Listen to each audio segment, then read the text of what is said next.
Well, hello. We're going to demo play Titityler Alpha 3 today. And as you can see from last time, the graphics have gotten a big upgrade. And that's great. My buddy RMZ really came through. And for his unique graphical talents, I'm definitely going to owe him some work for the games that he's doing with some of my unique composing creative abilities, I guess. So yeah, and I have the backgrounds going. I was originally going to have them scrolling with sort of a parallax effect, but I guess if the screen itself doesn't move, then I don't need to have the background move. And yeah, I had a couple guys look at animated images from the game and tell me that that is so. And I redid those little germs. They were okay and not quite perfect, but it's a work in progress. And those ghostly apparitions, I'm going to change those. And last time we hit a bug, not a little ant or a little flea, but a bug in the game that I fixed in between making the video and releasing Alpha 2, but I did not get to show you the mailbox. And so we're going to at least get to that today. And see, RMZ made those coins. They look beautiful. And yeah, the whole game is just looking great, and I feel like all of the back-end stuff, most of the mechanics that I wanted to put into the game, they all work really good now. So next release I think is going to be the beta. I'm already working on filling out the soundtrack and adding more levels. So when you finish the map, I'm going to show you. Alright, I have this key, press C, and it shows you there are 447 pennies in this world, in this house. And so you don't have to collect all of them to finish to mail yourself to PJ, but at the end you're going to have some leftovers, and all of those are going to go into a bank that gets saved. And so you'll be able to use those pennies to open up different maps in the final version, and maybe even some different characters that you can play as, because one I was thinking of would be Neutrogena, my character Gina from Tough Girl Gina. Be fun to make her into a little bar of soap that might be a little bit tougher than Titty, you know. Maybe she'll have more friction when she moves and more health. Maybe she won't be able to go as fast ultimately, so she won't be able to make all the jumps that Tyler can make, but that's okay. She'll have an option for those that cannot beat the really hard stages and get to 100%. And yes, I've gotten some ideas for other mechanics I can throw into the game, but I really want to keep it as just this running and jumping thing so that anybody who's played any game ever can get a hold of it and play it, because I'm not a great masterful game maker, but I feel like if more people could play this game and give me their thoughts, and I could get better, and that's part of why I'm trying to get everybody to play this. And I know doing YouTube and doing Twitter, it's marketing, which I'm not very good at, but I should get better at it. And a lot of it I have to think about, what's my ultimate goal? Is there really any glory in making a great game? What is the glory even worth? It doesn't last. People are going to forget about you anyway. And so I just mostly like doing it.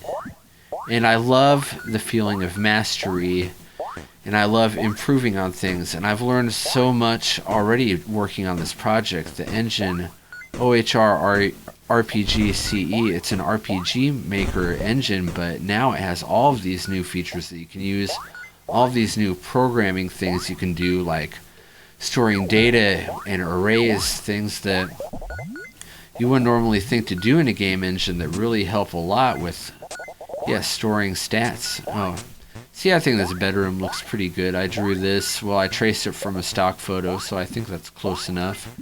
And the bricks, they look alright. At least it looks more like a house now. And we can look at our mini-map. We have a lot of stuff opened up in the mini-map now. And I can also do a song selection. I just threw in 12 songs that are video game songs that are not in games, songs that I made though.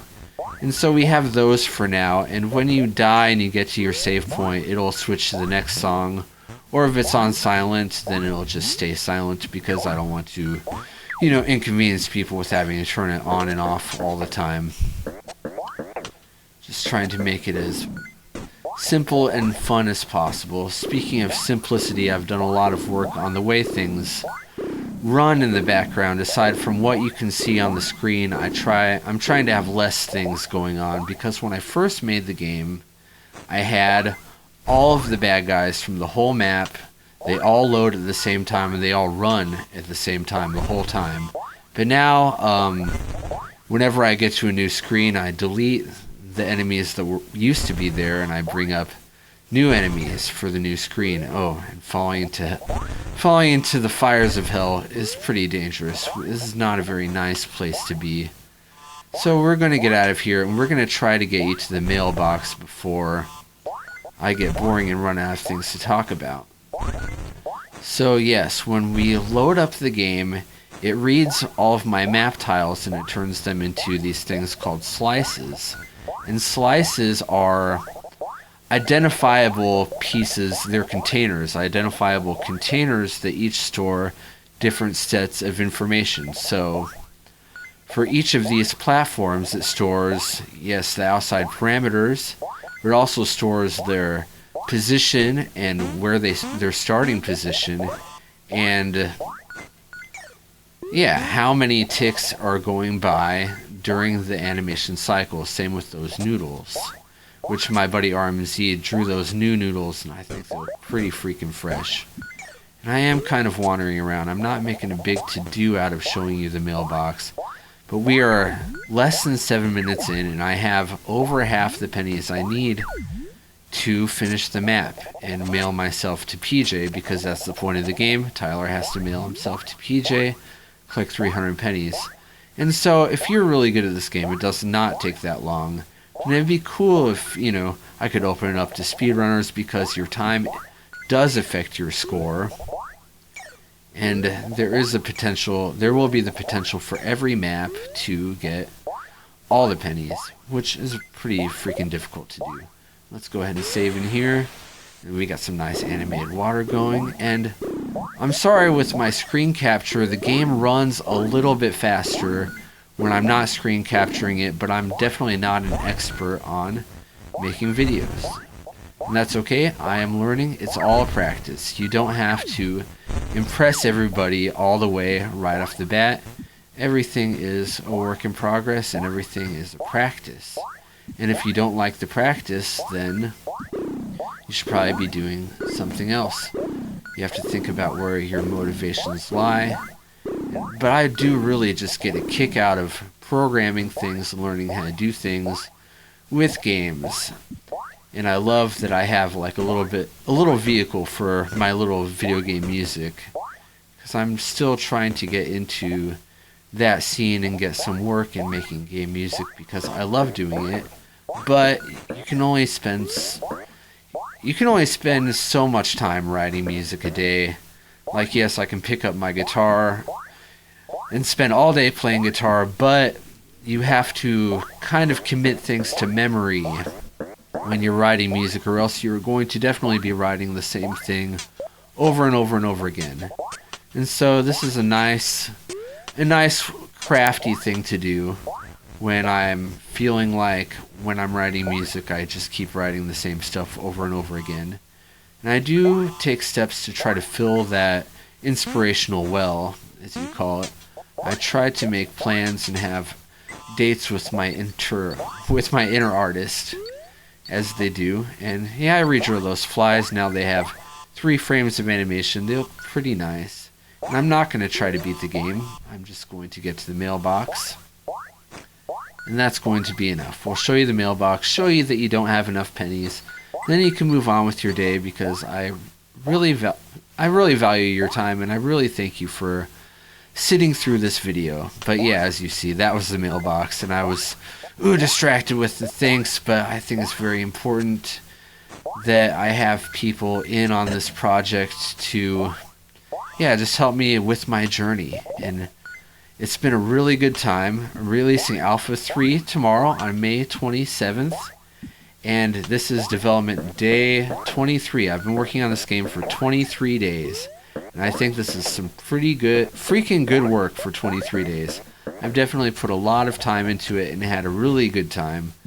But I think it'll be nice to spend a couple days not on the computer and see if people check out this new Alpha 3 release.